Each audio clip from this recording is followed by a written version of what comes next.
Ravenshaw professor को दुर्व्यवहार करथिबा विधायकों को तुरंत रेवेन्सा सिनेटू बाद दिया जाऊ। ता सहित रेवेन्सा परिसर में छात्र शिक्षक मानकर गणतांत्रिक अधिकार को सुरक्षा दिया जाऊ। शैक्षिक सांस्कृतिक वातावरण को सुरक्षा दिया जाऊ।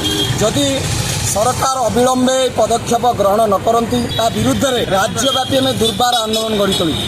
ता सहित आम दाबी करुचु अविलंबे सरकार कैंपस परिसर में प्रत्यक्ष छात्र संसद निर्वाचन तारीख घोषणा करंतु एवं छात्र शिक्षक विरोधी आचरण संहिता तुरंत प्रत्याहार करंतु। जदि एटा न करंती ता विरुद्ध में छात्र छात्री अभिभावक शिक्षाविद सर्वस्तर जनगण को नहीं आम तीव्र छात्र आंदोलन गढ़ी विधायकों को तुरंत रेवेन्सा सिनेटू बाद दिया जाऊ।